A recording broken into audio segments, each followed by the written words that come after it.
Soldier boy, tell.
Soldier boy, tell.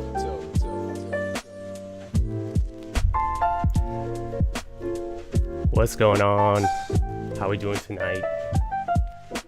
Thanks for being in the chat, Miwad. Hope you're having a great night, my man.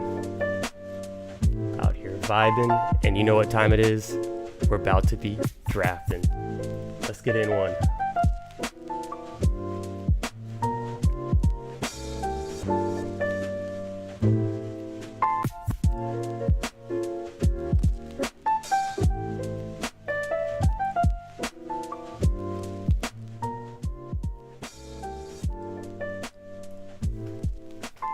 Hey, what up, Pat? Man, 2 streams in one day. This guy's out here, out in these streets. What a Friday, man. Killing it. Thanks for being in the chat, man. Hope you're having a great night. That was a blast doing Nez on that stream. I mean, you've been streaming all day, so a lot of good stuff.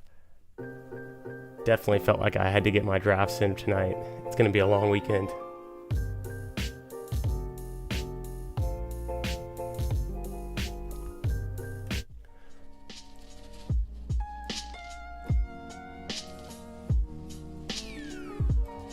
All right, let's go. Drafting out of the 9th spot. I haven't gotten a top 3 pick or a top 4 pick in a little while. That's all right. I'm comfortable back here in the 9th spot. I don't know if I recognize anyone in this draft yet either, but I'm sitting right next to the quad father. Drafting out of the 9. Let's go. Right before the stream, I was just checking the leaderboard for the Memorial Tournament. My boy Scotty Scheffler at the top of the leaderboard. Have to go catch some highlights at least later tonight or maybe first thing in the morning. Pumped to watch some of that, some of the PGA Tour this weekend. Okay, CMC, CeeDee Lamb, and then Jamar Chase was the 3rd pick.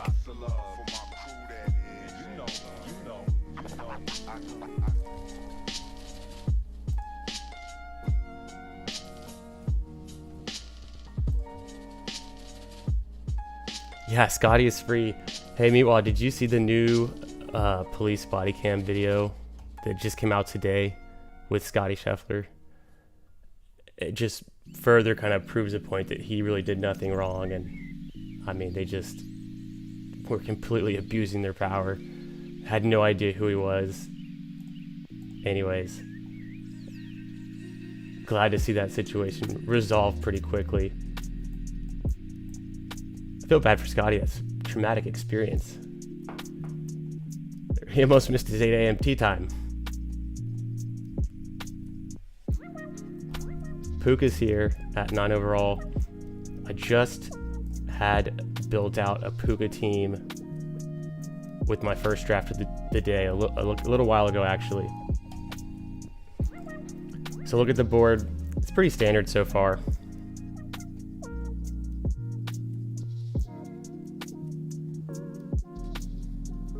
Yeah, the $80 pants. Yeah, you definitely know what's going on, Meatwad. That was a wild story. I think that's the craziest story in sports this entire year so far. It's got to be. I'm trying to think of something else that's... Antonio Brown goes broke, number 2 or 3. What else has happened? The Shohei Ohtani gambling scandal is probably number 2. That kind of got swept under the rug with the interpreter. And then Scotty Scheffler going to jail the morning when he's the number 1 golfer in the world, showing up to the tournament at the PGA Championship. Yeah, that was a fun morning. That was some grade A journalism going on. I forget who it was at ESPN that was like covering it, was on the scene. All right. Could easily take Nico here. I just built out this team. There's a lot of ways I can go with it, so I think I do want to start with this base and build it out a different way this time, and that could be really fun. So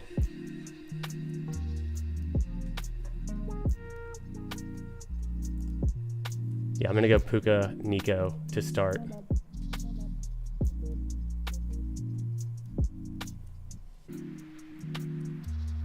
Yeah, I did. I heard a little bit about that, Meatwad, about like the gambling going on in the MLB. I'm not really like fully aware of the situation, but it's gonna keep happening. It's been happening into college athletes, NFL players, and the MLB is just getting caught up in it too. NBA players, you hate to see it.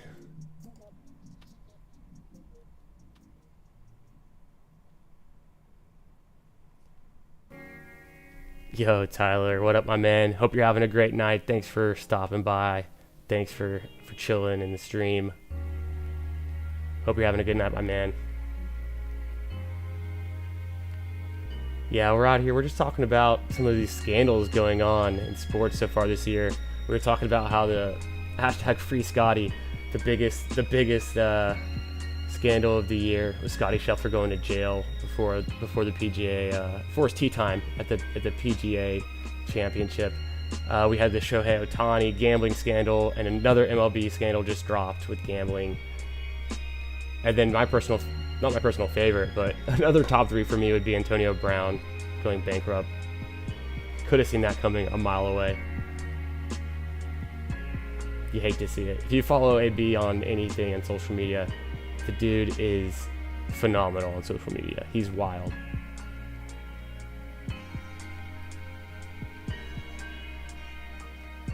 All right, let's check out this draft board.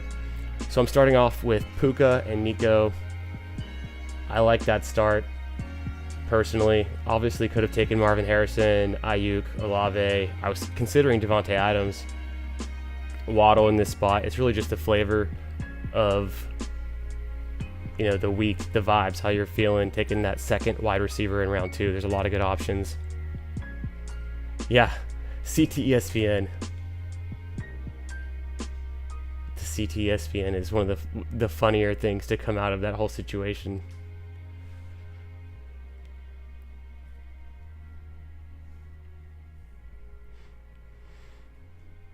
So I think this is Best Ball Mania draft number 31 for me, going to be in the books. And just kind of getting them in when I can, keeping a steady pace. The more and more I think about it, I can probably make some time. I've got some vacation time in August where I can pretty heavily draft. Be drafting from the beach kind of in mid-August is the plan. Draft all day long from the beach.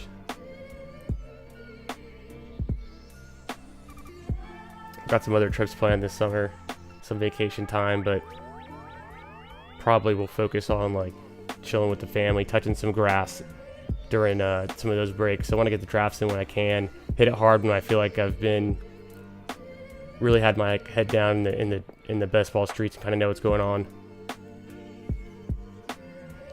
Feeling like I'm staying current with ADP. Josh Allen goes. I feel like the elite quarterbacks have been sliding. I mean, but look at that. Malik Neighbors was kind of sliding to pick 30. Josh Jacobs already went. I'm on the clock. I'm going to take a falling Devonta Smith here. Zay Flowers and Tank Dell would be great options as well. Let's see. There's a small chance that one of them comes back. I'm not going to bet on it, but that could be a fun way to play this. Definitely going to take Devonta Smith, though.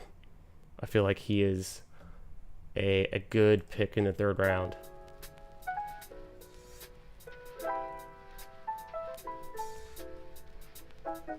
Yeah, touch some grass, touch some sand. That's kind of the motto of the summer. Cool off in some water. I'm going to be heading up the pool tomorrow. It's going to be hot and humid day down here in Houston, Texas. Got to break the heat. Kick it at the pool a little bit this weekend.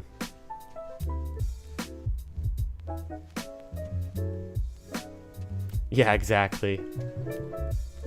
I like to get away for a little bit, come back. You're surprised by some of the ADP movement, and you kind of just have to accept the new reality. It's like, oh, Alexander Madison is going in the 5th round. Well, I guess that's like last year. What was going down at one point? It was madness.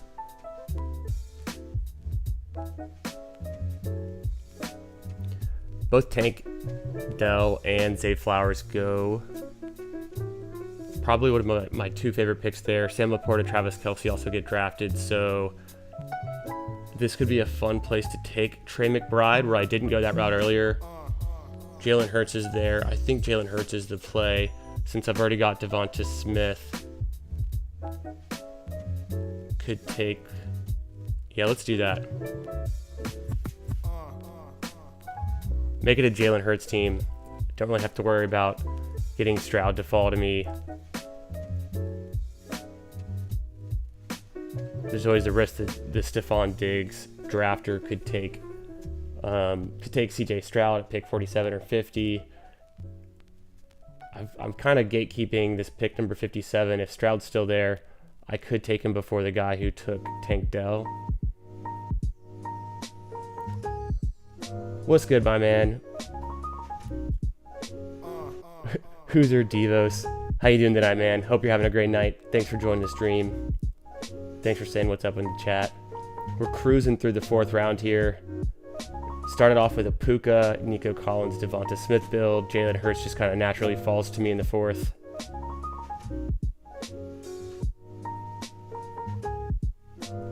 Yeah, picking up that falling Devonta Smith. Jalen Hurts falls right into my lap. I'm willing to take any quarterback with rushing upside around ADP if they make sense for my team at any point in the draft. And then I just want to make sure that I have that option available. You know, as soon as you pull the trigger on one of them, then you're going to risk other elite, like tier 1 QBs that could fall a little bit, that you won't necessarily be able to take them on that team. Soldier Boy. Is it looping the same song? I feel like it's playing.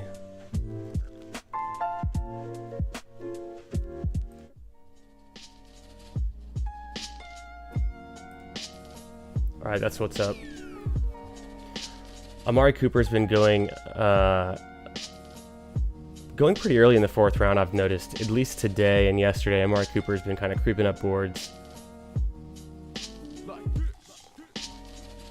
I like to get some Amari Cooper. I think the beginning of the 4th round makes sense.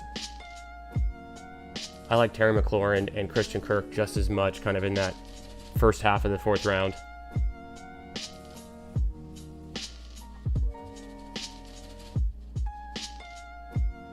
Oh, shit. Tyler's clickbait. You're gonna make me curious. Now I gotta pop over to Twitter and see what's going on. Oh, my man. Yeah, just a retweet. Holding it down. Appreciate that, Tyler.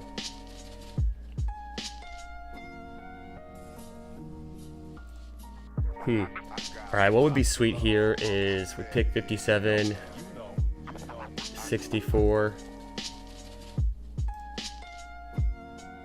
Joe Burrow goes.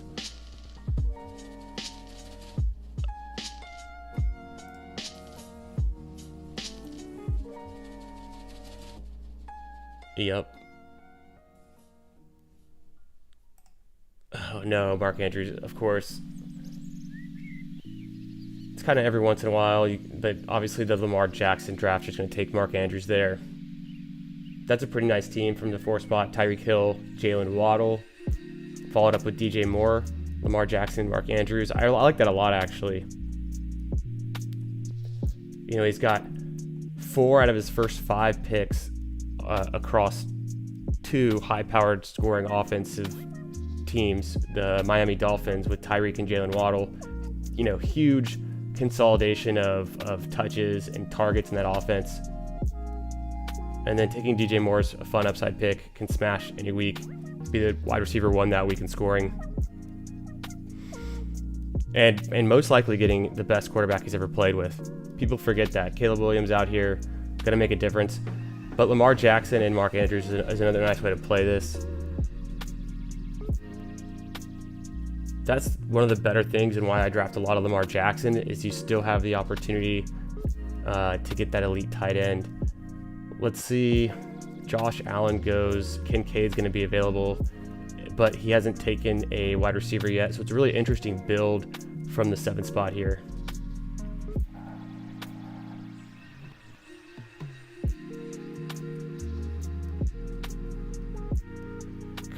Amari Cooper jumps up.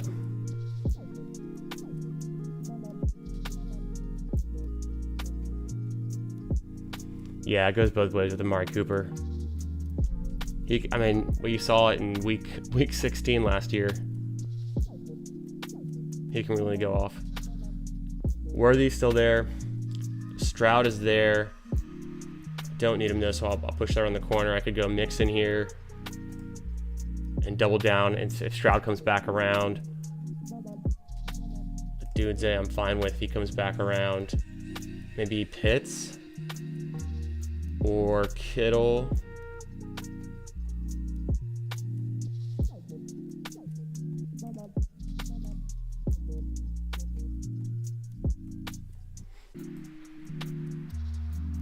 I think that's how I wanted to play that so far.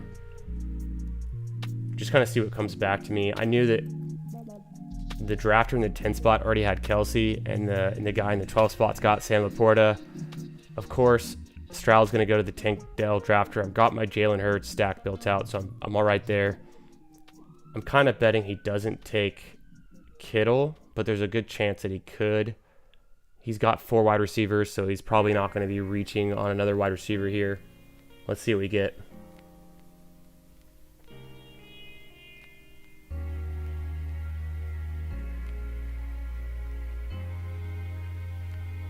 Joe Mixon goes, which is honestly the best pick there, I would think, for him.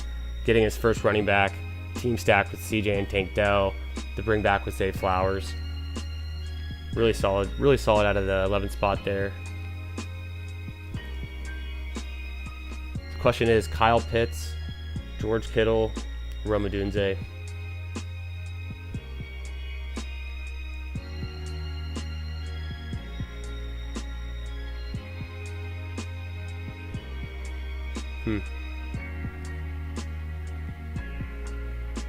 Yeah, I think I just want to go Kyle Pitts on this. Not a player I've got a lot of exposure to so far, so honestly, it's a toss-up. I could have taken Kittle there just as easily. I was trying to think about how Kyle Pitts kind of plays into the players that I've already drafted, but nothing really obvious. If I look at Atlanta playing Washington, the Giants, and the Raiders, they've had a pretty good playoff, best ball week 15 to 17 playoff schedule.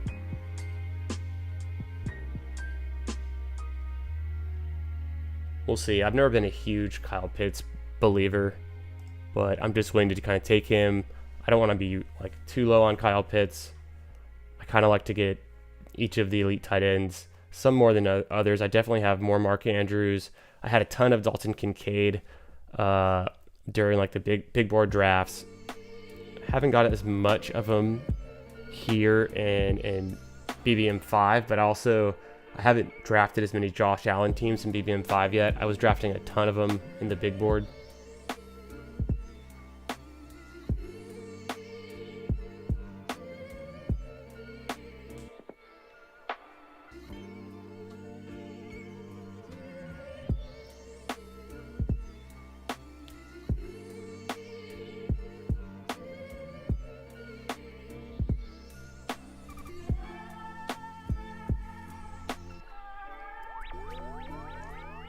This team in the 7th spot, it's like your first wide receiver is Rome Odunze. Not a single one of these is a bad pick in isolation, but when you put them all together on the same team is when you have issues.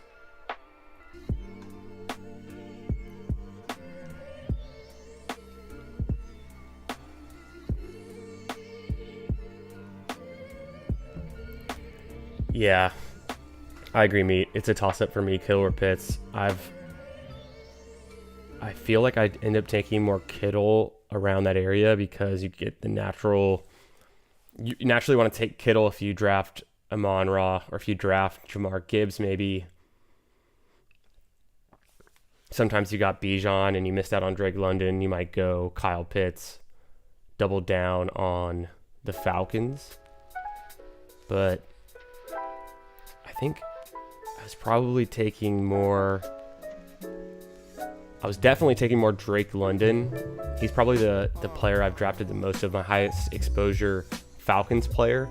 And I kind of feel like that's the right way to play it. Either it's hard to get so much more exposure on Bijan. You could start taking Bijan ahead of maybe Amon-Ra or just taking him over Breece every single time. But yeah, it's a conscious decision. So I'm kind of scaling back how much Drake London I have. I think I'm at like 20% exposure or around there.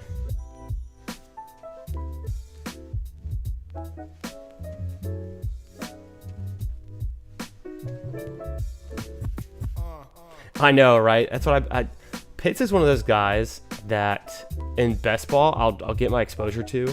In Dynasty, it's like you've gotten burned once before by him. I don't think I actually had money in like any of my Dynasty squads, but even in like tight end premium formats, he's just such a liability. If you take him early in those formats and then he doesn't put up any numbers for you, he gets constantly outscored by all the other elite tight ends when it matters. Doesn't get touchdowns. So I still haven't taken a running back through 6 rounds. I'm officially going with either 2 running backs here once the wide receivers dry up, and kind of. Yeah, Aaron Jones is there. Brooks is there, who I take a lot of.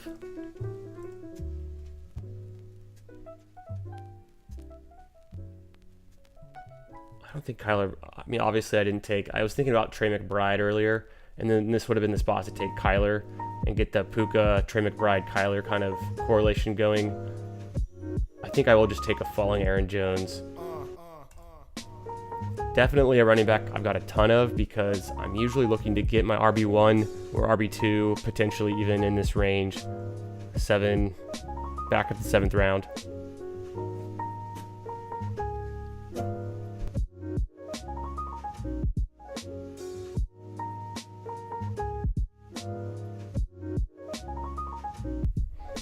Yeah, I swear, I had Taysom Hill, a lot of Taysom Hill exposure last year.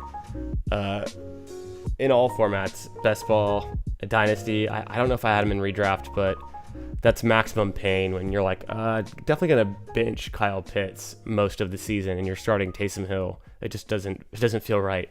So yeah, Pitts is one of those guys. Drafters have been burned on him before, and are kind of reluctant to go back into him.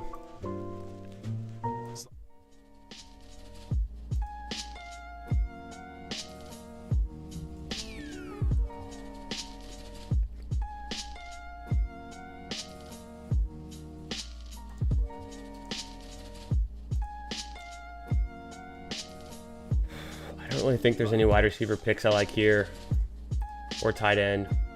I do like Bowers. It's just a big reach if I take Bowers here at 88. I've thought about doing it for about a week now. I'm gonna wait on Bowers. I am gonna take Jalen Warren. Jonathan Brooks. I almost took Jalen Warren because I've got the Xavier Worthy pick, but I don't know. 50-50. I like Brooks a lot. I think Warren's fine. Yo, what up, Bendals? How's your stream going tonight, my man? Hope you're having a great night. Thanks for joining the chat. Thanks for being here, chilling. Let's go back to the draft board. I just made my pick in rounds 7 and 8. Back-to-back running backs. Started off with a somewhat 0 RB build. Pretty typical. Puka, Nico Collins. I caught a falling Devonta Smith and paired him up with Jalen Hurts in the 4th. Felt like a good move at the time. Coming back, kind of missed somewhat of the train. I was hoping maybe Mark Andrews could fall, but of course the Lamar Jackson drafter takes Mark Andrews, so end up taking Xavier Worthy, trying to push CJ Stroud. I didn't want to go back-to-back elite QBs in this one, so I would have potentially taken them. CJ Stroud there at pick 64. The Tank Dell, Zay Flowers, drafter scoops up CJ and Joe Mixon. But that's why I kind of went ahead and, I wasn't convinced that I was going to have to take CJ with this Nico build, and I went ahead and built off of Jalen Hurts. Still got to figure out how to make this work with the Cowboys. Potentially we can do it through the run game or tight end, but Jake Ferg has not really been falling a ton lately. In fact, I think he's got potential to continue to rise a little bit. I'm surprised that the CeeDee Lamb drafters don't pair him up with Jake Ferguson more often. So either CeeDee Lamb or Jake Ferguson, one of them's going to have to move around the board, because I feel like that's got to be like one of the more common pairings besides CeeDee Lamb and Dak Prescott.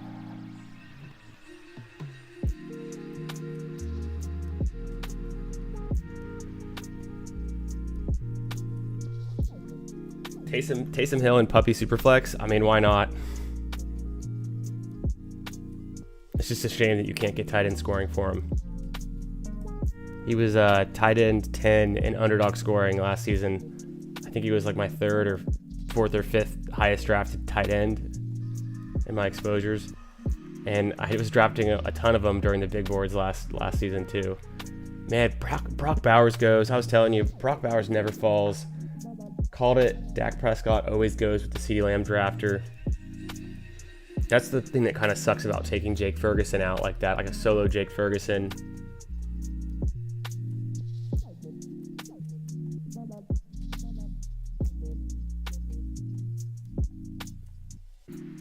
We're still in the range, pick 108. I don't love the wide receivers that are gonna be available, and it's not like the best fit.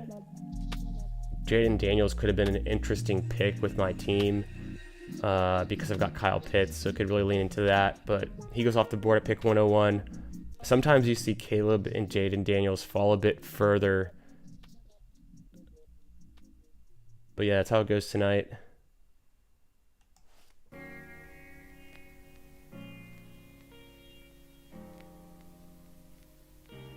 Yeah, I know. Changing Taysom Hill's position, it's a shame.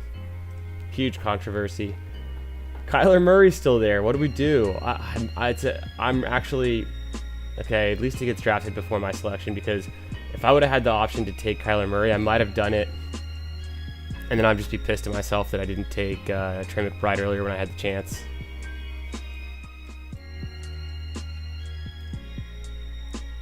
Where do we go here?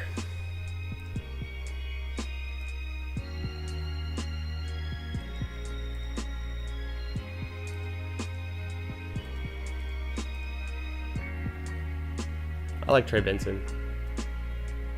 That works for Puka. I noticed that James Conner went much earlier than I would have expected. I didn't think he'd get all the way back around. I guess that's fine. If I would have been... Yeah, James Conner would have been the pick I would be interested in if I was kind of more in this middle of the draft range for round 8 to go with. There's the issue, because then that means you have to take Puka a little bit earlier. Is how that would kind of fall into place. So you're reaching on James Conner, or you get a falling Trey Benson. Trey Benson doesn't always make it back, though.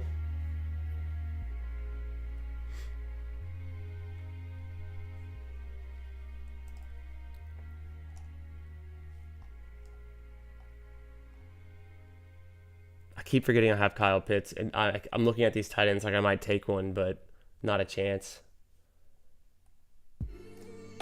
Tyjae Spears is I think a pretty interesting pick here. So is Adonai Mitchell.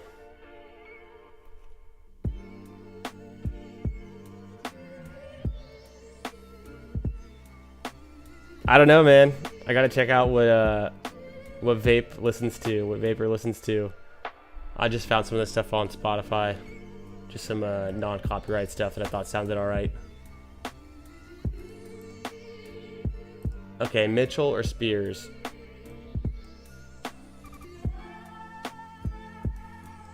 Mitchell, Spears, Mitchell. Because I like Spears there. I like Mitchell a lot. I don't like the feeling of going round 5 to round 10 without taking a wide receiver. So going 4 running backs in a row there just didn't really fit the build that I was looking at. And since I got Trey Benson, I feel like I committed to my RB3. Tyjae Spears would have been, the guy I would probably take if Trey Benson and Brian Robinson didn't make it around to my first pick.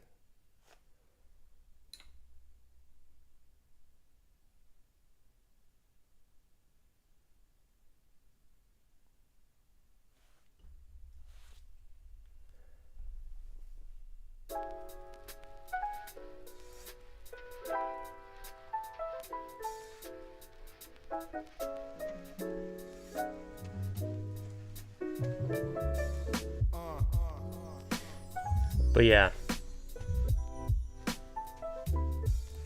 once again, I end up with Xavier Worthy, Jonathan Brooks, Adonai Mitchell all on the same team. I've seen this before. I'm going to take him when they're there. I feel like I had a ton of exposure to those 3 players in the big board when they were all going much, much later in the draft. I'm still drafting them.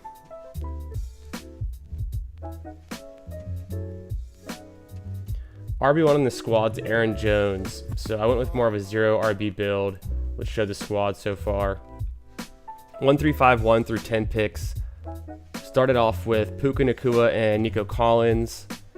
caught a falling Devonta Smith, and then paired him up with Jalen Hurts. So I'll take Jalen Hurts at around ADP if it makes sense on a team. I love building out squads around quarterbacks that have elite rushing upside. So Jalen Hurts, I mean, the dude scores double-digit rushing touchdowns the last 2 seasons. I don't think you can expect that going forward, but it really gives him such a huge ceiling and a really, really good floor too. And then followed that up with Xavier Worthy and Kyle Pitts. So no running backs taken to the first 5-6 rounds. Hammered Aaron Jones, Jonathan Brooks, Trey Benson. Then come back with Adonai Mitchell.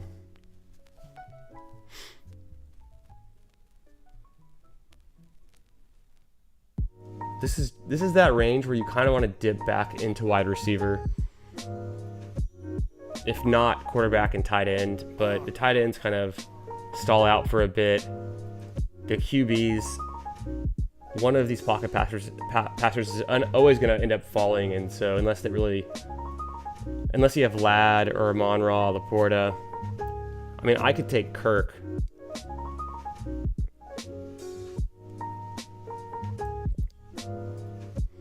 The other running back I would have taken, I could have taken over Trey Benson, might have been Brian Robinson. Still a chance I'll take Matt Stafford later.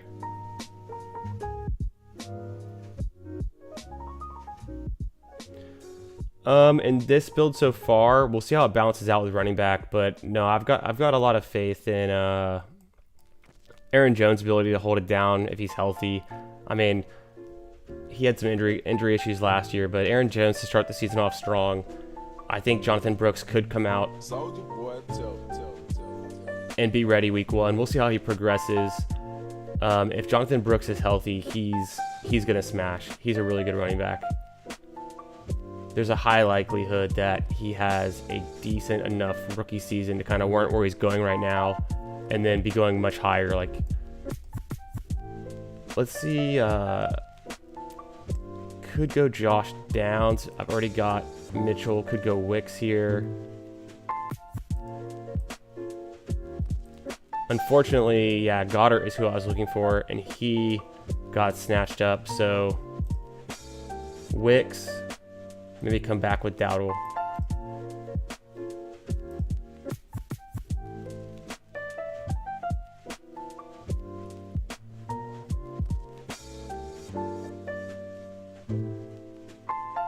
I know, I was just thinking that too, Meanwhile, like,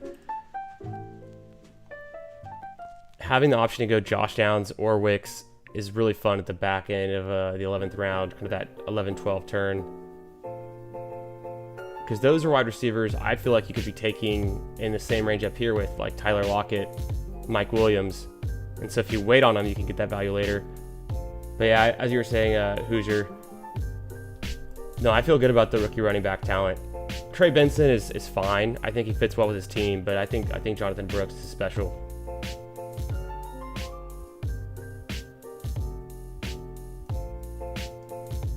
Kirk Cousins goes. What a bummer. Not like I was going to take him anyways, though.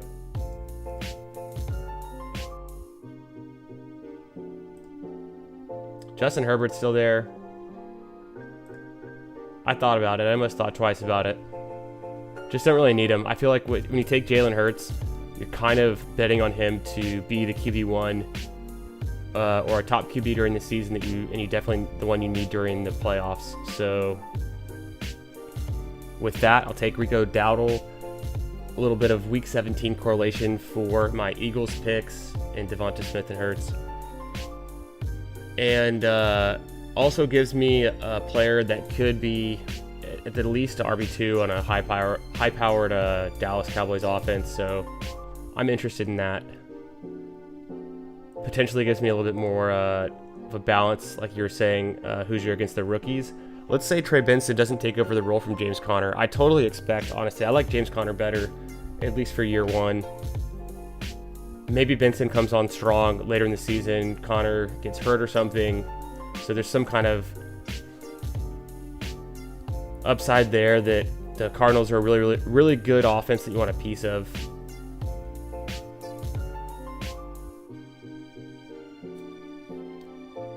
Heck yeah, man. Well, that's awesome. Yeah, it's a fun format. I like thinking through best ball strategies, trying to win these tournaments. Best Ball Mania, of course, is a huge field, so you really have to. You gotta be in the streets, soaking it all in to have any chance. I don't think this is a tournament you could just win by luck. Some of the smaller tournaments too, I really like, not necessarily because like the smaller buy-in, but just because the smaller field size and different things can happen when you don't have to beat out so many teams. And also the size of the Week 17 final, I think, is really important to think about when you're entering these tournaments. If you're competing against 500 people in the final, or are you competing against 2,000 people? A 2,000 person final like doesn't interest me as much, but once you start to get into the hundreds or even like the tens of people in a final, that's the kind of tournament I want to enter in personally.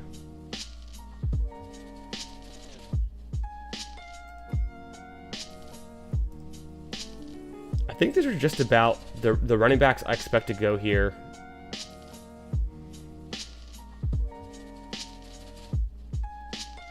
But Algier's a safe pick there in the 13th round. These are all kind of risky wide receivers with potential to be the 2-3 on their team. So at a 1-4-6-1 build, I don't necessarily have to go wide receiver here. Kind of see what the options are. If we go back to the well at running back, Jalen Wright's a fun pick. There might be something to taking Luke Musgrave. Tucker Kraft has a pec injury. Musgrave's fine.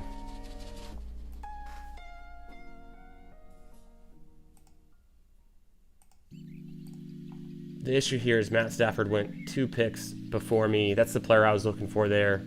I'll take a Jalen Wright, just another upside rookie.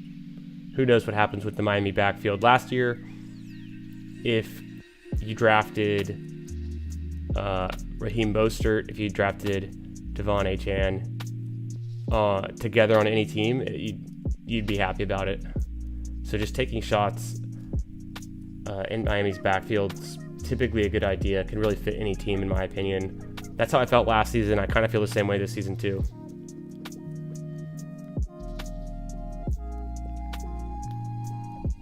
Now I can chill at running back. I don't know, especially if I'll take another running back. I've kind of got it figured out through. But I think potentially, yeah, I take one more. We'll see how it works with whatever quarterback I get at the end. I've got a few guys in mind.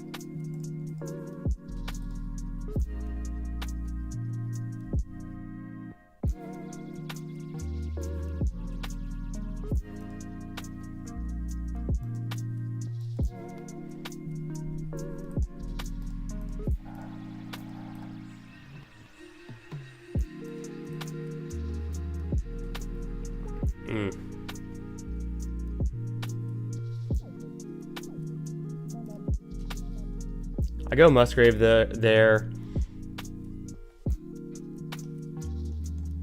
I've already got a small bet on Aaron Jones as my top running back. Musgrave is a little mini there. Could be, part of that game, week 17, that goes off. I think that's it. I'm gonna stick with my sophomore upside tight end in Luke Musgrave and Kyle Pitts, who I drafted super early in the 6th round. That's going to be my tight end room. I don't have any issues with that. Sometimes if you take a third tight end, you're really just limiting the upside that your second or first tight end completely goes off. If Luke Musgrave ends up being a top 5 tight end this year, if something crazy happens, and I took a third tight end, then I'm completely wasting that pick. But at the same time, having someone who's kind of a known elite tight end like a Pitts, and then the upside with Musgrave, that maybe in the playoff weeks they have alternating big weeks, multiple touchdown games. That's kind of what I'm going for. and why I think I'm going to be drafting a lot more 2 tight end builds than 3 tight end builds for BBM 5. Coach speak? Yeah, for sure. McDaniels had a clip talking highly of the whole running back room. Yeah, for sure. You love to see it. Wilson, talking about Jeff Wilson Jr. I had Jeff Wilson Jr. in a dynasty league. I've already dropped him, but I mean, last year I was like, hey, maybe something can happen. I think he actually had one double-digit point scoring game, maybe a touchdown or just a few yards. More Musgrave build lately. I mean, don't you love Jordan Love? Luke Musgrave is the logical extension of, I think, just they're going to continue to build around Love and his passing game and make it easy on him. And there's some ambiguity too with Tucker Kraft. Of course, Kraft's injured, so yeah, Jeff Wilson Jr. What up, Bendels? Appreciate you being here, man. We're just talking about, I don't know, the Packers offense, ambiguity with their wide receivers. You know, who's the top receiver, who's the second, third receiver, where do the tight ends fit into the billing. That's a fun one. I think Jordan Love could put up some big numbers. He's a guy that can, as a pocket passer, can get you there and support a few different skill position players. So I like to stack up Jordan Love teams with a bunch of different Packers.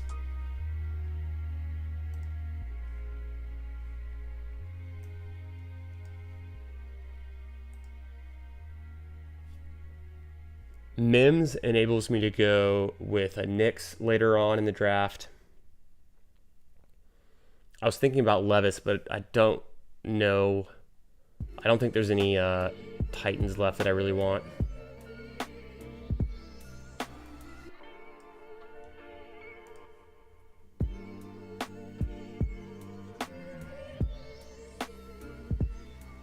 Could be Marvin Mims.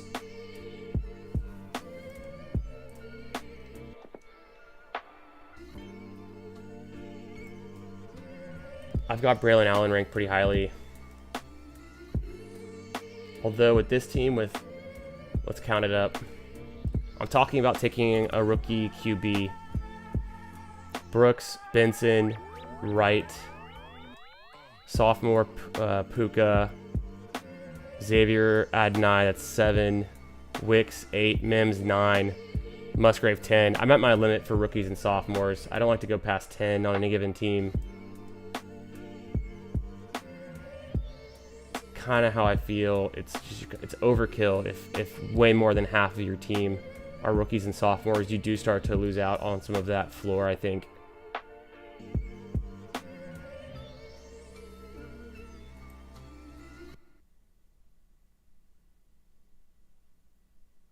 Yeah, so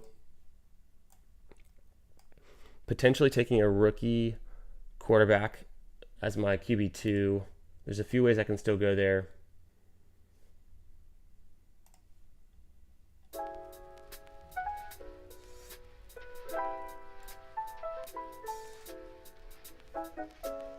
On the clock.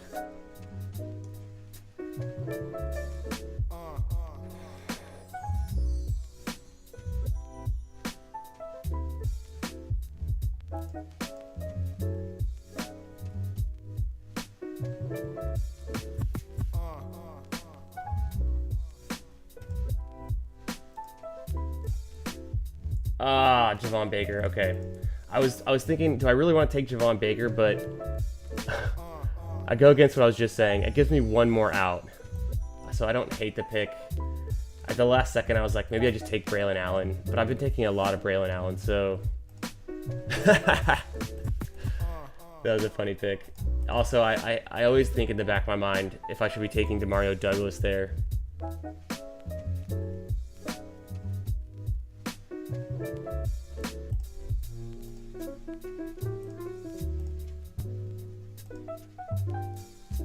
That helps though. I kind of went on another wide receiver hiatus here in rounds 12, 13, 14. So by the time I get back to 15, 16, I can go strong. Maybe I can end out my wide receivers there. I think so. With 8 of them, I feel pretty good about that.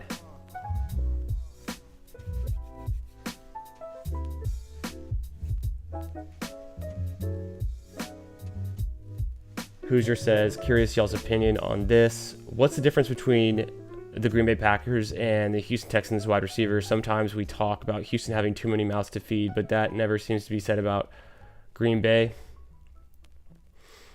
Yeah, that's an interesting one to think about. Let's just kind of level set that potentially Stroud and Jordan Love have a similar range of outcomes in their ceiling.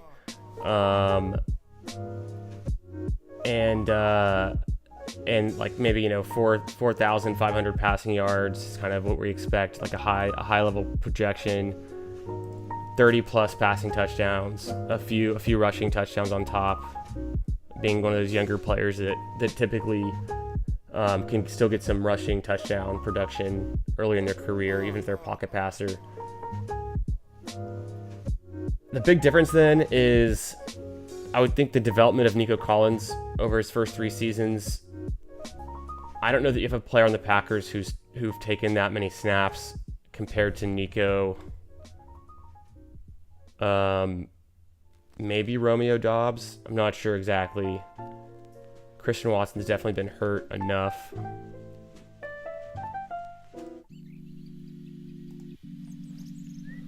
Coming up with my pick, it's going to be 201 and then 208. Last 2 picks. Braylon Allen's still there. I think I might be good to take him, and then because of the teams who are drafting after me already have 2 quarterbacks, I'm not 100% certain they're going to take any of the guys I'd want. Let's see.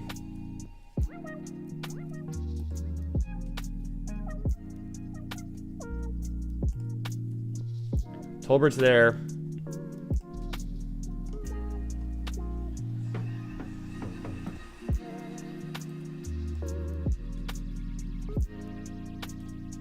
Take Fields. Was trying to set up one of the rookie quarterbacks, but neither one of them fell. Nix and McCarthy were guys that I could have played off of with, or even Drake May. With Marvin Mims, Javon Baker, I've got Aaron Jones. None of them fall. I'll take Justin Fields. Throw the dice there. See if we get some. If anyone can outscore Jalen Hurts when it counts, it might be Justin Fields. And if I take a 0 on week 5 because Russell Wilson's playing, then that's just the way it goes. But I do get a nice mini with Xavier Worthy and Justin Fields, so that's kind of cool. I don't think you really need a strong QB2 with Jalen Hurts. Yeah, tough QB run. That's how it happens a lot, though. I honestly thought about taking a QB a little bit earlier instead of Javon Baker. Probably looking back, could have gone JJ McCarthy or Bo Nix with that pick. Get similar value at the 201 spot for a wide receiver that I took in Javon Baker. So what's my last weakness going to be? I feel like I could be good at wide receiver. Running back could be interesting with an upside of Braylon. I mean, if I go 9 wide receivers, I get Jalen Tolbert. Plays another Cowboy to play into my Eagles bet, which doesn't seem like a bad idea.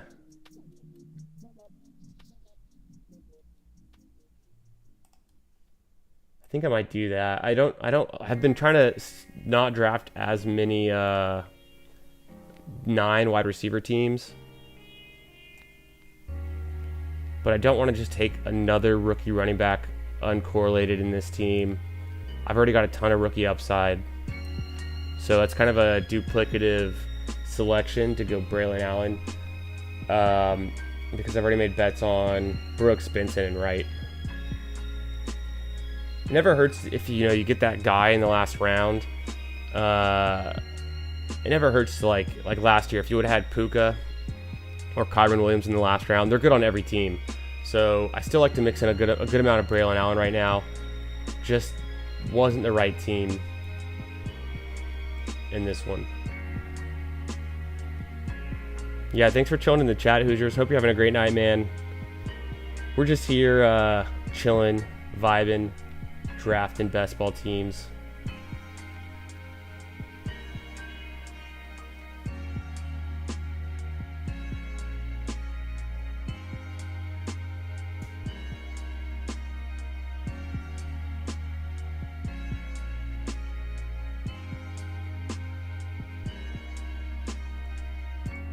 All right, let's read out the squad.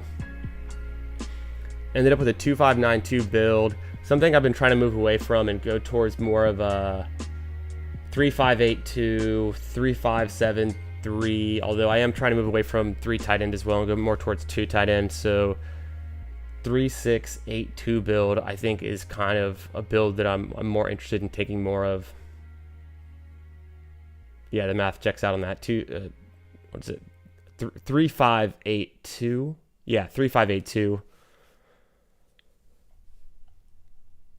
So yeah, ends up with getting destroyed with the late QB selection. Unfortunately, don't get one of the rookie quarterbacks at the end, but we're going to make Justin Fields work here. Also, I ended up taking Jonathan Brooks over Jalen Warren, which, looking back, could have been nice to have Jalen Warren with Justin Fields. Potentially, it's just a bigger bet on the Pittsburgh Steelers, so that could have been something there. Never got Bryce Young to fall. Never got JJ McCarthy, Knicks, and Drake May to fall to the pick I wanted, pick 17. Would have had to take them with pick 16. Ended up taking Javon Baker there, and looking back, that was probably a mistake, but that's how you learn. The running back room, it's a 0 RB build with Aaron Jones, Jonathan Brooks, Trey Benson, Rico Dowdle, and Jalen Wright. Wide receivers are pretty strong to start. Taking Puka Nacua, Nico Collins, and I've caught a falling Devonta Smith, and that's who we paired up with Jalen Hurts at the top. Xavier Worthy, Adonai Mitchell for good measure. Dontavian Wicks, another player to throw in here where was potentially building out that Green Bay Packers versus Minnesota Vikings in Week 17, since Aaron Jones is my RB1. And, but yeah, didn't get JJ McCarthy in the end. Still took Jalen Tolbert and Rico Dowdle from Dallas. And Mims and Javon Baker somewhere in there. So just sprinkling in some more rookies and sophomores. Kyle Pitts, I never feel great about Kyle Pitts, but I got him here, and Luke Musgrave. So a decent room. Let's go ahead and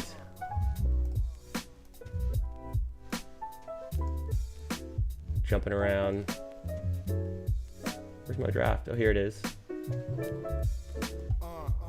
Got another BBM5 lined up. Let's get into it.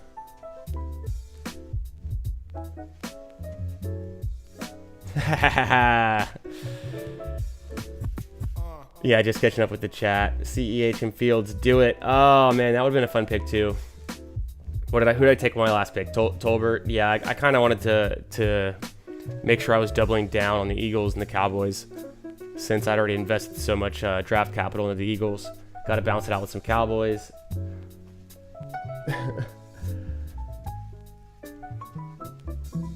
On the clock, Jamar Chase. Let's go.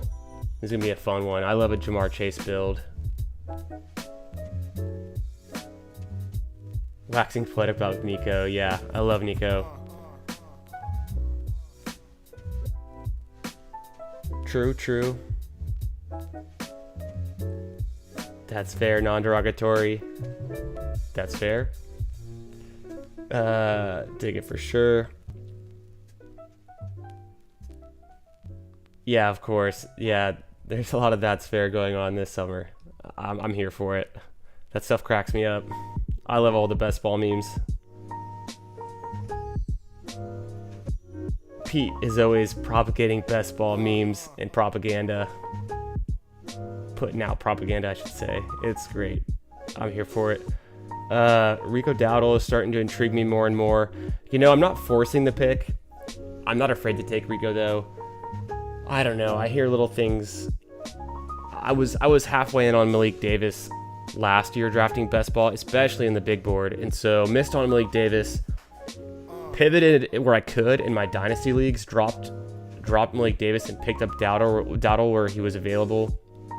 And so kind of following Dowdle from a dynasty perspective, I'm intrigued. I'll sprinkle him in best ball. I think he was my running back 4 on the last squad, so that feels about right.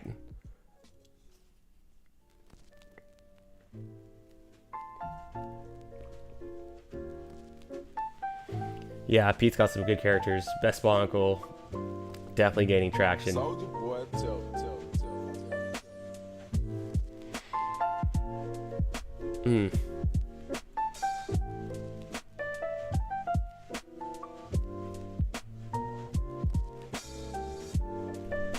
Yeah, I'm big on Nico.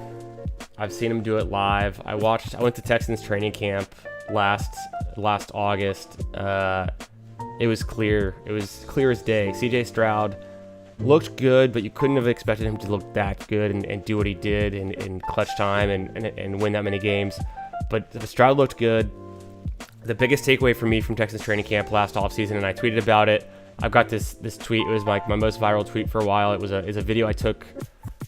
Speaking of Nico, it's a video I took of Tank Dell after practice had ended. Tank Dell comes back on the field. He lines up with the Texans' #1 cornerback, Derek Stingley Jr., and they were working on footwork and pattern recognition and the movement and the footwork off of the snap. And when I saw that happening, I'm not a film bro, but it clicked for me there. I was like, this Tank Dell guy, he's putting in the work. He's going up and practice against a young, rising top cornerback and Derek Stingley, which was the case. Stingley had a complete bounce back second season and graded out as one of the top 5 cornerbacks in the league, if I'm not mistaken. Probably lying a little bit there, but he's definitely on the rise. And so that was apparent to me. And then also what I saw was Nico Collins destroying in Texans practice and catching balls over the middle, catching out routes that nobody could guard him on, and reminded me a lot of Andre Johnson, reminded me a little bit of Julio Jones, actually. So high praise around the Texans facilities about Nico Collins and Tank Dell's work ethic and what they were doing in their development. So I went into the very end, the August drafts, trying to get as much of Nico Collins and Tank Dell as I could, but it was already kind of late. The cat was out of the bag at that point. People had caught on. They hadn't fully caught on, but you couldn't get Dell you couldn't get Dell for free, and you couldn't get Nico cheap by August.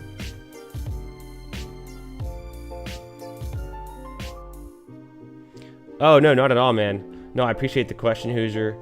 Yeah, we're just out here just vibing, talking best ball, talking strategy. These are all just thoughts and opinions, open to discussion, open to all the possibilities that can happen. Maybe Nico's not the guy. Maybe he disappoints and doesn't have a good week 15, 16, 17 performance. Let's see.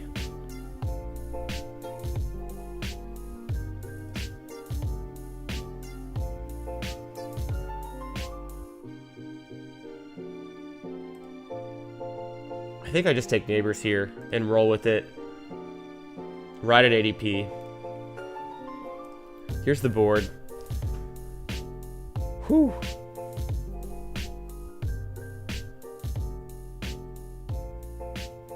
Yeah, the timing of CJ Stroud's emergence as a top passer in the league, Nico Collins developing, having the third-year breakout. It's coming together.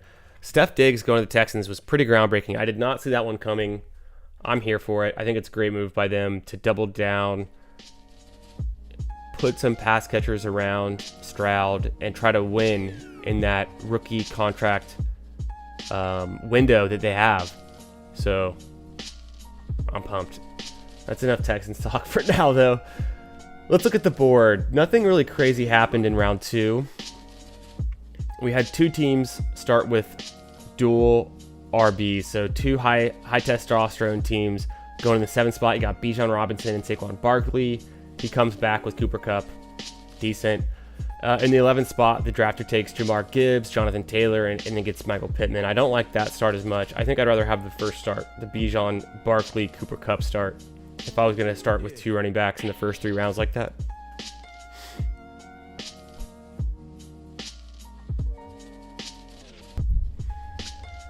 Sometimes you see CeeDee Lamb go 101 overall, and that's what happened here. So in the 2 spot, the drafter took CMC, took Mike Evans, and then reached on Sam Laporta, which was more common maybe like a month ago. But Sam Laporta has been falling to the back of the 3rd round.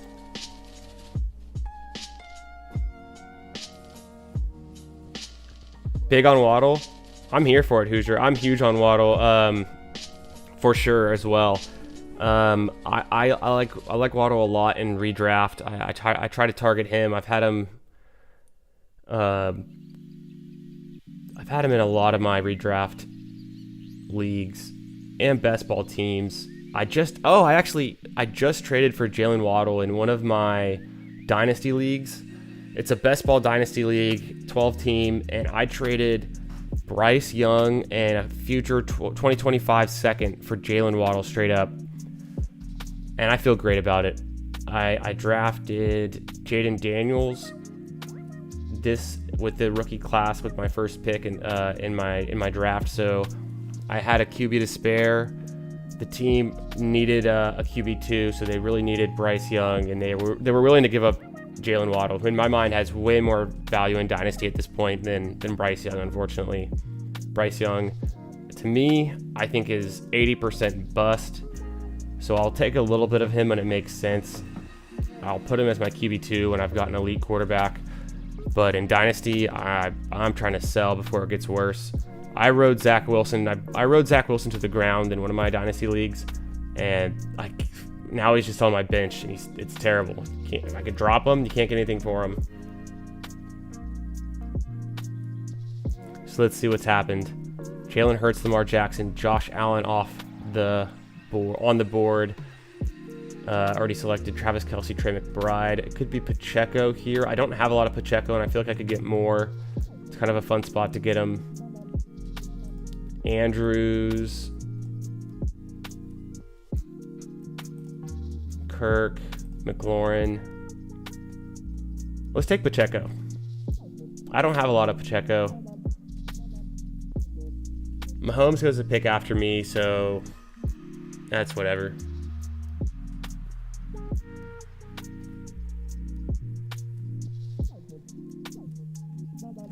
Yeah, let's ride.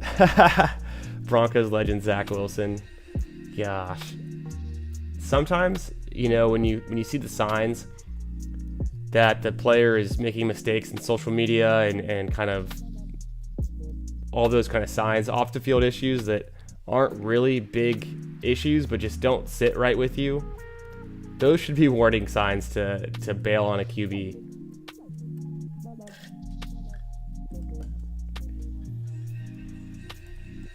The question is, do I take Xavier Worthy or Mark Andrews here? I could take Dalton Kincaid.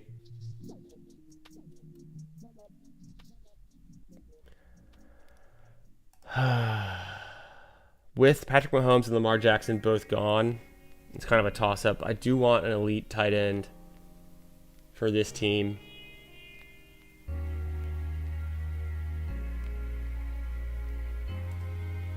Let's build out something different. I'm going to go Mark Andrews there.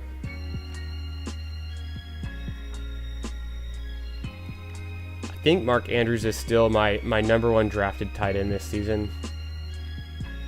I think he's just solid in general. He's a real solid... had to check my mic there. He's a real solid tight end. What are you going to say? He could be the number 1 target on his team. I like Zay Flowers a lot too. Let's see how we can build something out around Mark Andrews and Jamar Chase and Isaiah Pacheco is kind of my foundation of my team. I've then got Jalen Waddle and Malik Neighbors who can provide weekly scoring upside. Hoping that, Waddle's going to hit, give me a wide receiver 1 week or, a top 5 wide receiver week a few times when I need it. Same thing with Malik Neighbors. I think all the things we're hearing about Malik Neighbors are pretty reassuring. Haven't heard anything that as a cause for concern with Neighbors to start. There was a little bit of stuff with with Mandrews. Mandrews, a real meat and potatoes kind of guy. Definitely that guy on my team. He's holding it down for me.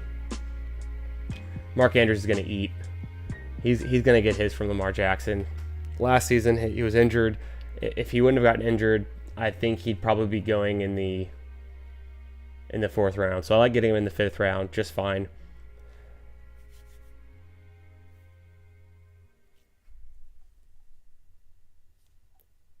After I picked Mark Andrews, we had Dalton Kincaid go, followed by Keenan Allen, Jaden Reed, Joe Mixon. Stroud goes to the Diggs team. Oh, interesting. Look at that. A.J. Brown, Nico Collins with Jalen Hurts. I like that build so far. Kyron and Joe Mixon's fine too. Worthy goes to the Stroud team. Alvin Kamara goes the top of the 6th round, the beginning of the 6th round. First one in, last one out. I'm mad to be a Giant. I'd be mad to be a Giant too, probably. You get all the scrutiny of being in the New York market, and you have to play with Daniel Jones right now. So I don't hate Daniel Jones, but I'd rather play with Jalen Hurts or Dak Prescott, maybe even Jaden Daniels. I don't think Rachaad White does anything for this team. I could take Ladd McConkey or Brian Thomas. Who else would make sense here? Joe Burrow is a little bit of a reach. Let's go Burrow.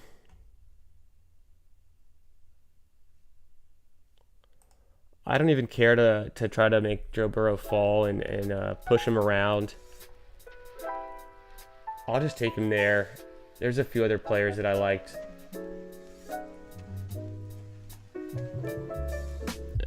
You know what really scared me off was 2 of the drafters ahead of me don't have a QB yet. And I'm not saying they're going to take an unstacked Joe Burrow, but I've seen weirder things happen. And when you have Jamar Chase, you're going to want Joe Burrow. It's tougher to build out around. I don't really want to bet too much that I'm going to need Daniel Jones later. Tua's fine. I can always build around Tua, but it's really hard to get Tua with a Tyreek Hill drafter right next to you, even when they have Patrick Mahomes. Even with Patrick Mahomes and Tua having the same bye week, you think that might scare him off? Maybe I can use that into my advantage later, end up with the Joe Burrow Tua team, and then throw in a third QB like a rookie for some upside. I don't know. Brian Thomas is still there. Rashee Rice is still there.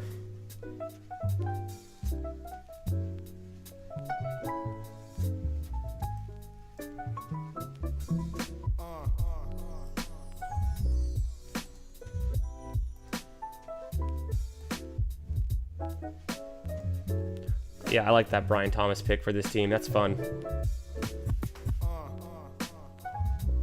Yeah, bro does fall a lot, and the only reason I really wanted to take him with my 6th round pick and not push him to my 7th round pick was just if I lost Joe Burrow in this draft and I already don't have an elite quarterback, this team would just not feel as good. If I'm banking on just Tua alone to carry my squad at QB, I think Joe Burrow's undervalued a little bit right now relative to like where CJ Stroud's going, Patrick Mahomes is going. You could argue though that Dak Prescott is also, and Jordan Love are also undervalued, but because I don't really have a way to build out around the Packers necessarily, I mean, you can always go late with the Packers, later at least, and maybe that's an idea, maybe that's somewhere I go, but without having a way to build out around the Cowboys, CeeDee Lamb, like I'm never gonna really take Dak. I've seen him fall. I've seen Dak fall to like pick, I don't know, 107, and people will take him there, you know, uncorrelated.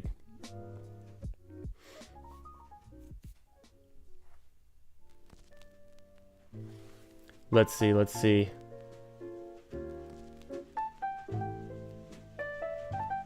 Yeah, no, Hoosier, I know exactly what you're saying. I know exactly what you're saying, man.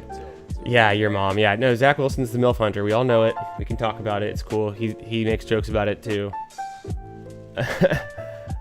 Being a Giants fan. Are you a Giants fan?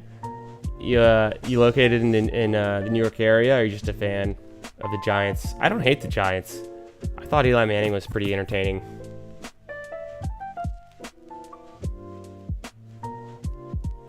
Brian Thomas with Hopkins. Yeah, that could have been a way to play that. I draft a lot of Jaguars. I take a lot of Christian Kirk. I get a decent amount of Evan Ingram.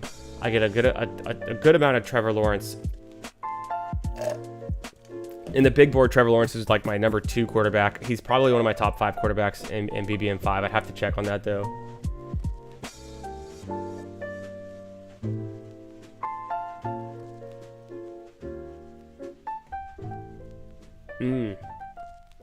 Okay, getting some intel there. Yeah, so I mean, with Joe Burrow, with the Bengals, got a week 12 bye. I'm looking like I'm not going to go with Trevor Lawrence, even though I've got Brian Thomas. But yeah, probably not building out around Trevor Lawrence.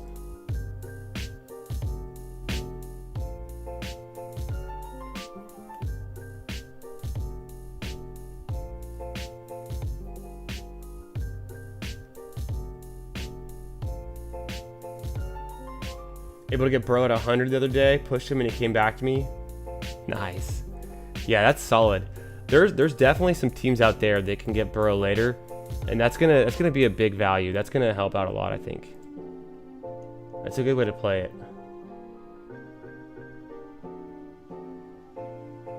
Grew up in the Bronx. Nice. I got a buddy living in the Bronx now. He just moved out there for a job. He's out there. He's from the same area I'm from, around Houston. He was living in Austin. He was living in Houston, moved to Austin. Now he just moved out to the Bronx. He's working in New York City. What can we do here to build out? I don't take a lot of DeAndre Swift. I kind of like James Conner better. Why would I take Swift? I could take Mostert. Mostert's a nice bet because I've got Waddle. It's just kind of fun to keep taking Dolphins here.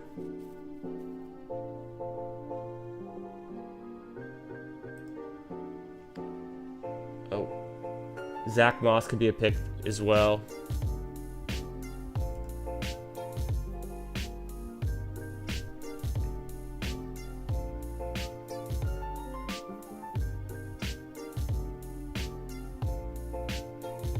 Yeah, I wasn't going at 79 at the time. Yeah, there'll be some QB movement. I think when it comes down to like the way I'm building out this team, I'm not super worried about ADP. When I've already made such a big bet on Jamar Chase, but obviously it's nice to get him later. There's definitely a huge value to that. Bummer. So could have been cool to get Tony Pollard or James Conner. Those are fine picks. Zach Moss goes the pick before me. I think I can wait on Chase Brown. Potentially could take Javonte here, but he's gone. Ended up going with Brock Bowers, which I've been wanting to take Brock Bowers so badly, and I haven't been in a good position in a draft to take Brock Bowers, so I'm actually really happy I get him here. Go with 2 really, really strong tight end options and just kind of let them carry me. There's a good chance I think that Chase Brown comes back, and I'm cool with that. Zach Moss is fine.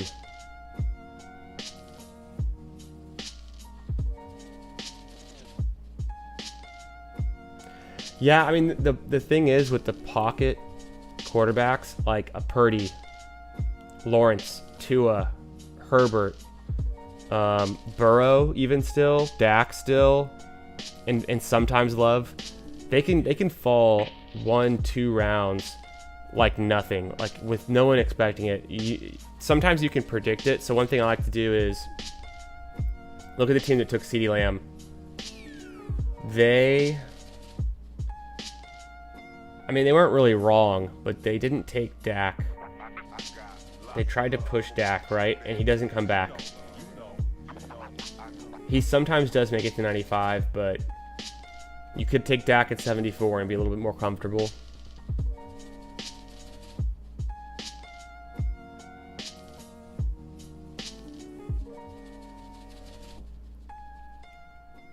Brock Bowers season, for real. I'm definitely high on him. I don't think going to the Raiders is a bad spot necessarily. They're going to be playing in a dome. They're going to be utilizing him around the end zone, you'd hope. Either running the ball or naturally catching the ball.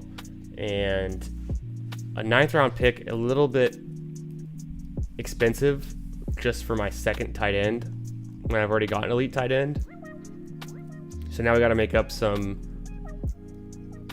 for it a little bit, maybe at the running back spot. It's not really around. I would be taking wide receiver anyways, even though I've only got 4 wide receivers through my first 9 rounds.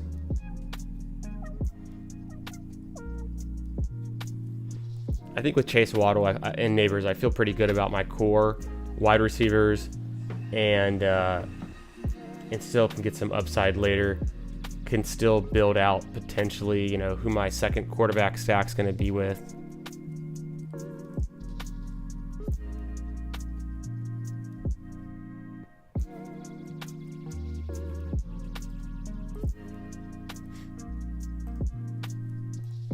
Let's jump back to the board.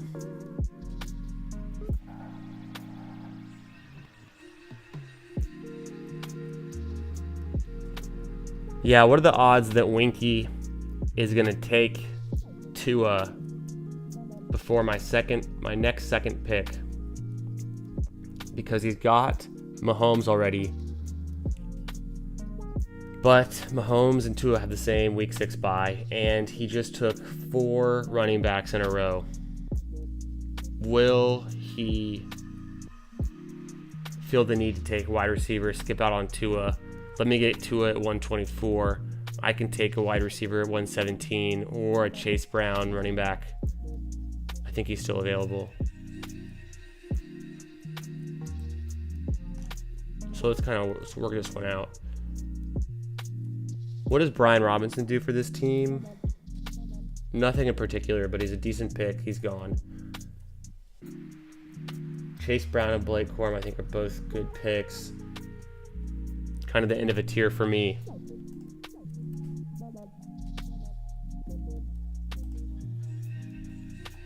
Mitchell, of course. Jerry Jeudy is an interesting pick.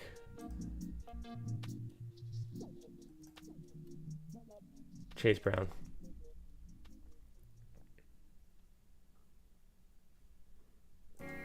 Yeah, probably not. Probably now a lot of CD Fergie teams without Dak, I would assume. I don't know. I feel like if I'm drafting in a spot to draft CD Lamb, I'm really prioritizing Dak Prescott. And then Ferg, yeah, sometimes it works if you're in the back end of the draft on the 8-9 turn. Sometimes you can get, I think that's about the range. 8-9 turn, you can get Ferguson and Dak Prescott. Or maybe it's the 7-8. The 7-8 is when you have to get Dak with Ferguson. Ferguson went pretty early in this one. So pick 124. He's right there. Or do I continue to build out my receivers with a Jerry Jeudy? Try to push Tua. I said I wasn't going to be drafting more Jerry Jeudy, and here I am again drafting Jerry Jeudy. Reason being, Miami Dolphins play the Cleveland Browns this season in Week 17. I've already bet on Jalen Waddle and Raheem Mostert in this draft. So getting a Brown there with Jerry Jeudy, I think, could be a nice bring back. And the whole reason I didn't take Tua there is because I already have one quarterback, one pocket passer, and I didn't really take him at a great value. I kind of took him and made a big bet on him. And so now if Tua falls to me later, that might kind of balance out my taking Burrow a little bit earlier. And I don't have to force it. I can still play into Deshaun Watson if I wanted to. I think I could take Deshaun Watson. I'm not completely out on Deshaun Watson, but I don't draft a lot of them. I don't think the Browns are a bad team, though. Yeah, meanwhile, you're saying, what is, let's look at his wide receivers. I mean, he did. Look at that. We called it. He took Brock Purdy and Blake Corum. I had a feeling he would take a quarterback, but he took Purdy with Debo instead of taking Tua with Tyreek. That's a choice. I don't think it's wrong necessarily, but he did it because probably he was afraid of the bye weeks.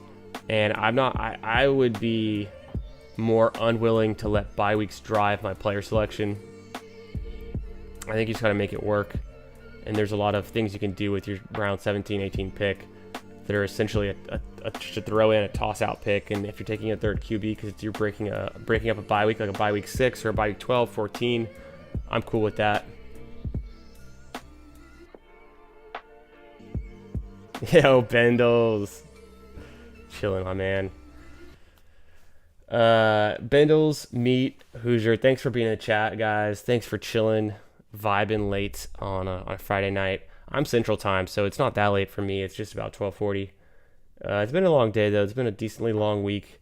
Last weekend I had wasn't last weekend Memorial Day, so it was an extra long weekend. The weekend before last, a shorter work week. But yeah, it's gonna be a great weekend. The summer's kicking off. I'm going to the pool tomorrow. Gonna be chilling. Tua goes to the team with no correlation at all. That's all right though. Didn't need Tua. It would have been nice to get him. I feel better about getting Jerry Jeudy. I definitely needed another wide receiver here to get my 5th wide receiver through 11 rounds. It's kind of pushing it.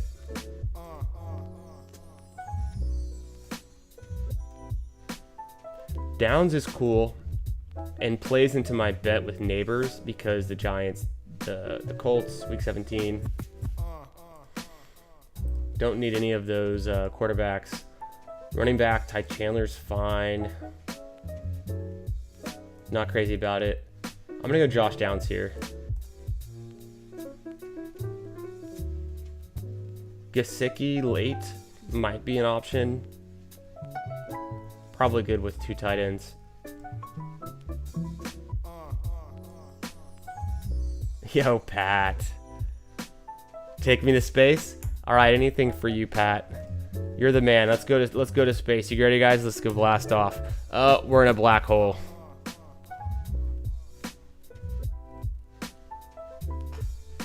I hope we get out of this black hole before I make my next pick. Oh, and we're back.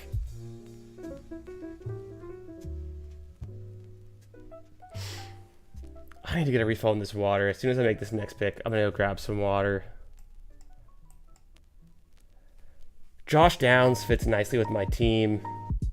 So now with my 6th wide receiver, I can chill a bit at wide receiver. I think this is a spot to look again at running back. Let's see who we got. I hate it though. Algier's the play. If he's there.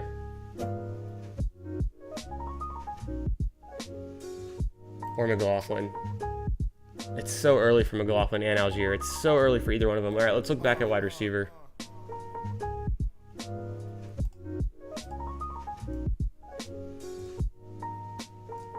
Boom. We made it happen. Jermaine Burton, a solid pick here in this range. Stacked up with Joey B, Jamar Chase.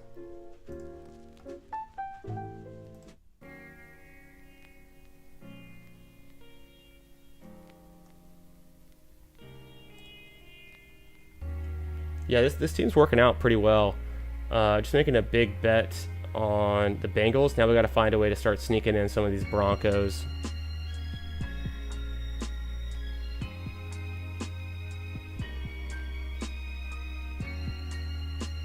grinding. Man, Pat, operating on no sleep.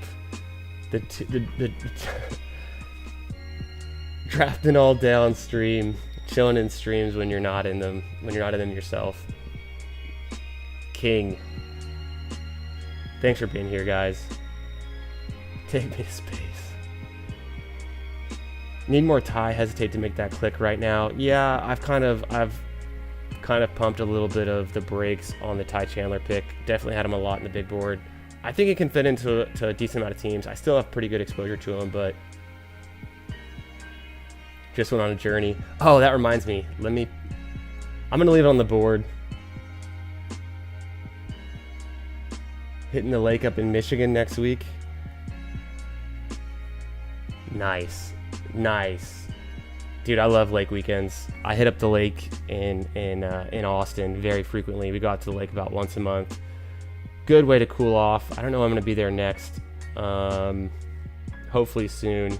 I've got another trip lined up for 4th of July, visiting some family out in Vermont. So we're going to be way out there experiencing New England 4th of July. It's a great way to do it. It'll be low 70s out in Vermont up in the mountains, probably even 60s at night, probably lower than that. Here in Houston, you could pretty much double that, and that's what it is. How hot is it outside? Thought I was at Disney. Take a break from the ocean sometimes, you know. Yeah. Oh, I love the lakes. Getting out to like a river house or something, getting some freshwater activity, getting up in the mountains. Always a fun time. Yes, the double stack with Jermaine Burton. It just came to me. You know, sometimes you got a player queued up and you don't feel good about him, and there's a reason why. It's because you realize the player you have queued up goes 20 picks later than the round you're actually in. You kind of lose track of where you are in these middle to late rounds.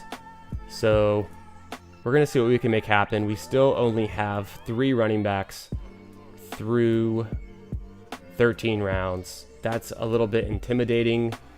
Jaleel McLaughlin's there. I don't take a ton of him, but he'd work for this team with my Bengals bet. I don't need a tight end. I'm solid there. Troy Franklin is fine. I like Mims probably better.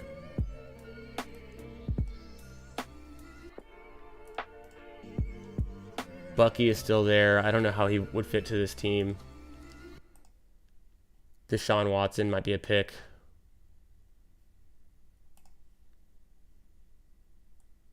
I think it could be Deshaun Watson. Either Deshaun Watson or maybe build out something around Bo Nix. Bo Nix has a little bit of rushing upside. I don't have a ton of Bo Nix right now, and I don't have a ton of Denver players. Occasionally, like the last draft, I take Marvin Mims.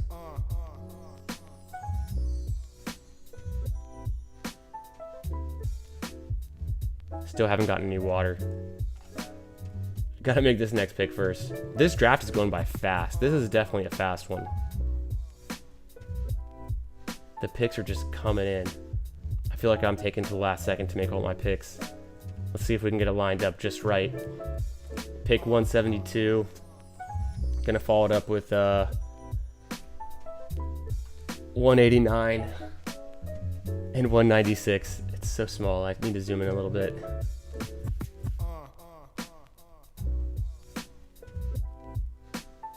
Deshaun Watson goes. That's kind of a bummer. Why would he take Deshaun Watson? Amari Cooper. Okay, I could have seen that coming. Might have been a better play there, so I think we are going to lean into Bo Nix now.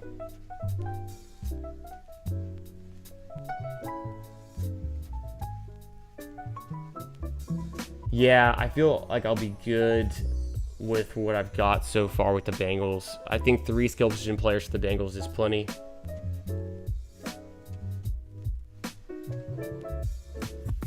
All right, we got Marvin Mims.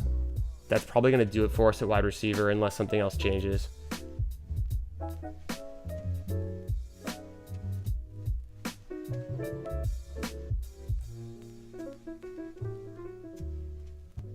I've got 8 rookies and sophomores. I was just counting it up. So I'm also, I'll take Nix. That'll be, if I can get Nix, that's 9. That's kind of where I want to stop. So my boundaries for rookies and sophomores, minimum you want 6, maximum you want 10.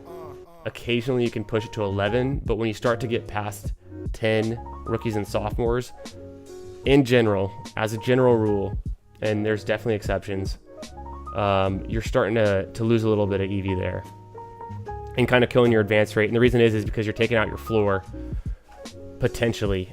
The exceptions being, if you would have taken Puka Nacua with any pick last year, he would have been a good pick. Sam Laporta would have been a good pick at almost any spot last year as well. And so there's definitely going to be those rookies you just would love to have on any team. The thing is, you don't want to overdo it, because for every rookie that it's going to hit on your team, if you have another one that busts or doesn't do much for you, like a Quentin Johnson last year, then you're kind of diluting your picks.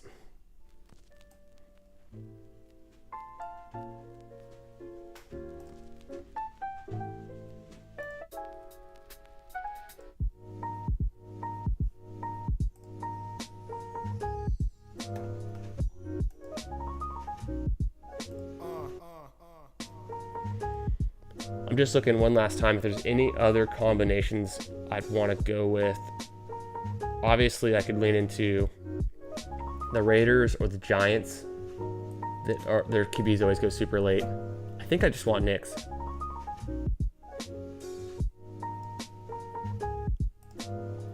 And so I'll take Knicks at 189 if he's there.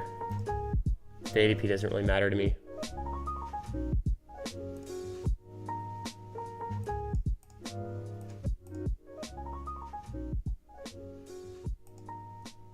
If he's not there, this could be a Braylon Allen team.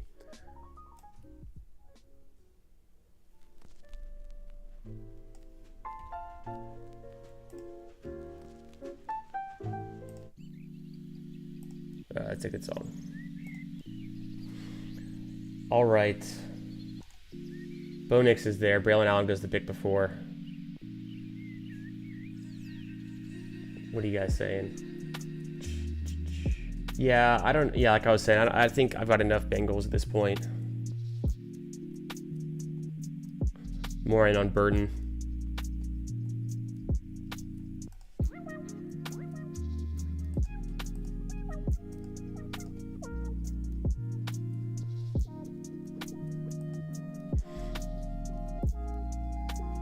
That's real fair, says Hoosier.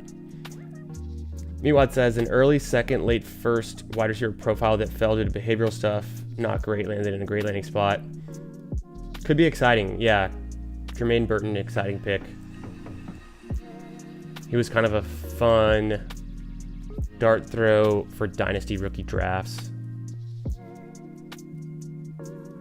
Could be bag defending. I feel that. I definitely do some bag defending of my own, but try to stay open-minded, try to get, have a reason if I'm taking a really hard stand against a player. But yeah, when you're really for certain players, you've been drafting a ton of them, you got to make sure you're not just bag defending for the sake of bag defending. I got Broncos. Estime is who I was thinking.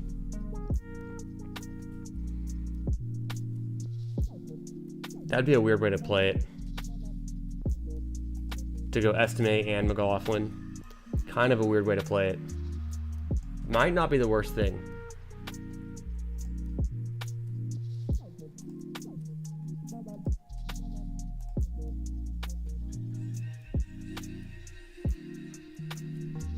What pick are we at? This is second to last pick.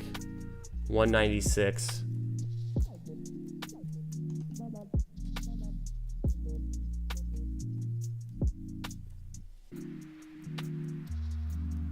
Let's see if Estime is still there with my last pick, I would consider it.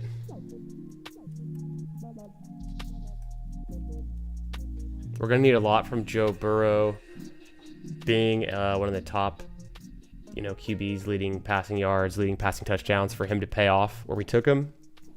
We're also going to need Bo Nix to at least fill in a little bit, but potentially give us some upside in the playoffs, maybe score some rushing touchdowns or something, with his feet. And that can justify this being a 2 QB build. I don't think there's anyone I'm going to take for a 3 QB build.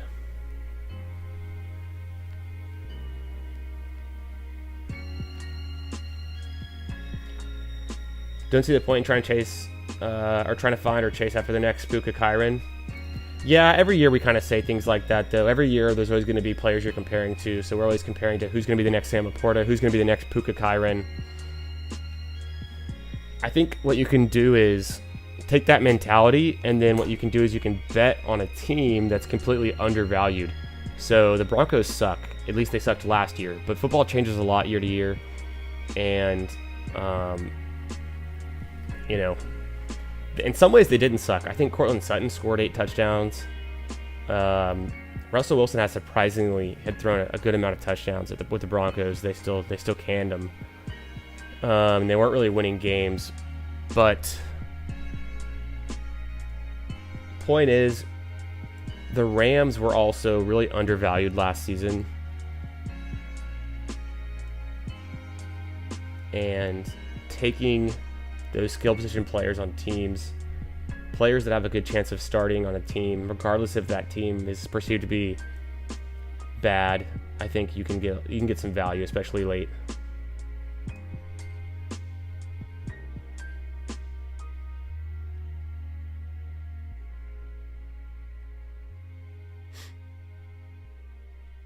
Tempting, yeah. Samaje Perine, not necessarily the profile of the player I want to draft very often, but could mix him in. I think there's just limited upside with a Perine. At the same time, I just took Elijah Mitchell, but I'm feeling pretty good about Elijah Mitchell being in the news today. Reinforced that he's the RB2. Doesn't hurt.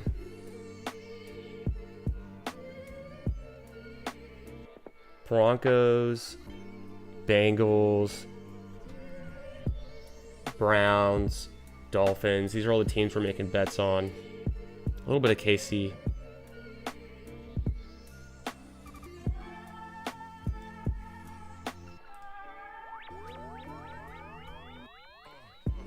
The way that it would go is if you would have been there, Daniel Jones, potentially.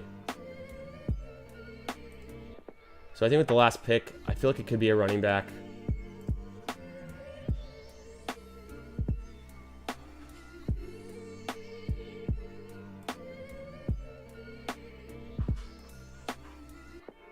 Kind of a fun pick, Eric Gray.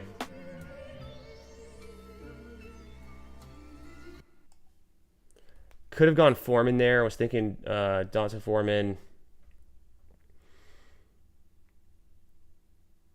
You know who must have gone a few picks ahead was Alexander Madison, another guy I was considering just because I think he's got a solid RB2 role potentially in that offense. So could have been the play there.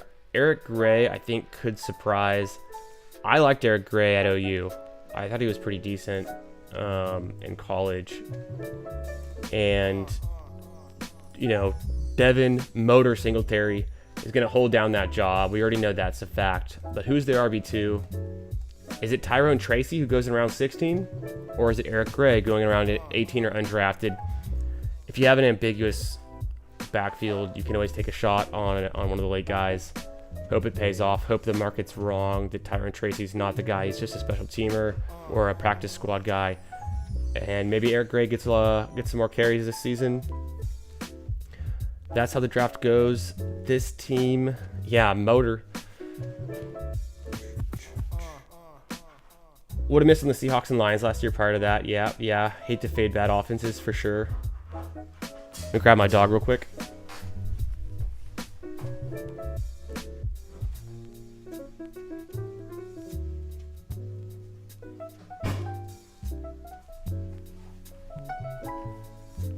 Dog was trying to get in the room. She's usually asleep. Eric Gray is garbage. Yeah, he could be. Eric Gray is so much older than Tyrone Tracy, though. 2 weeks. Yeah, it's a throwaway pick. You know, Eric Gray, my 6th running back. Didn't necessarily need a 6th running back. But I've already got Malik Neighbors. I do have a bring back with Josh Downs. Not that it's that crazy, but there's the chance that this offense, this Giants offense is not terrible and putting up some points. Maybe there's some upside that Gray has some late season upside and could work out. Anyways, this team ends up being 2-6-8-2 build around Joe Burrow stacked up with Chase Brown, Jamar Chase Brown, Jermaine Burton. Didn't take Gesicki, didn't feel the need at the end. The bringbacks, and also stacked up, game stack with Bo Nix and the Broncos, Jaleel McLaughlin, Marvin Mims. I've got elite tight end Mark Andrews. I got Brock Bowers, another great pick. Probably what cost us a little bit at running back, which I'm totally fine with, is taking that second tight end so early with a lot of draft capital and Brock Bowers.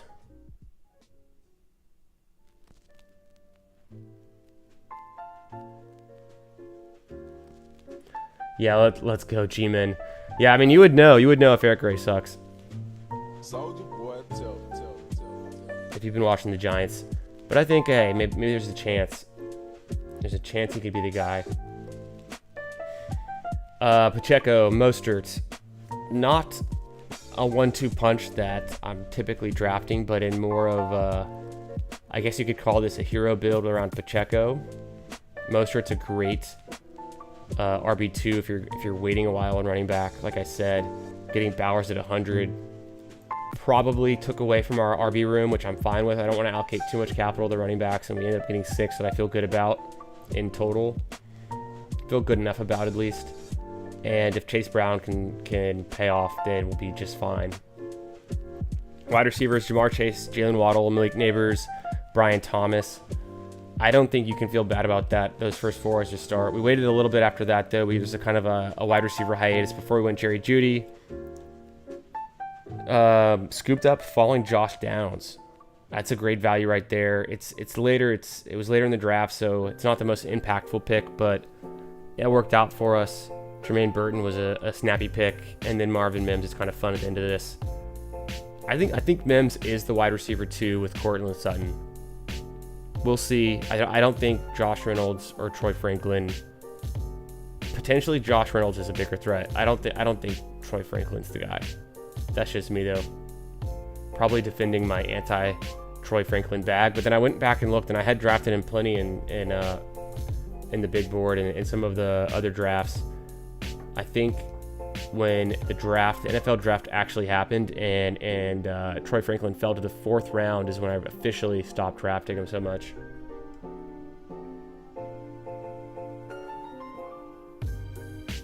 Yeah, he could totally suck. We'll see how it plays out.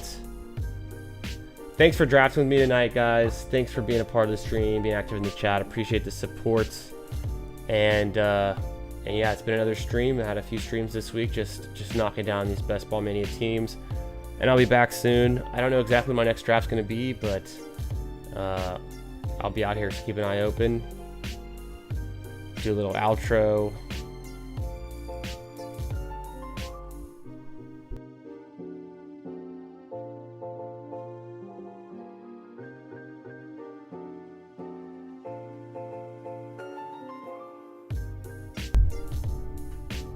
Hoosier says, isn't it wild that the Broncos essentially have an ambiguous QB, wide receiver, and running backs rooms? Yeah, we'll see how ambiguous it truly is. I think there's some confidence in Nix. I think he'll end up working out. Kind of like Levis last year. Even if it's just the end of the season, it could be just enough. And then wide receivers pretty ambiguous. Running backs pretty ambiguous. I'll give you that for sure. The tight end's very ambiguous. Yeah, I'll see y'all around. I'm always in these streets. All right. Have a great night, guys. Thanks for being in the stream. Peace.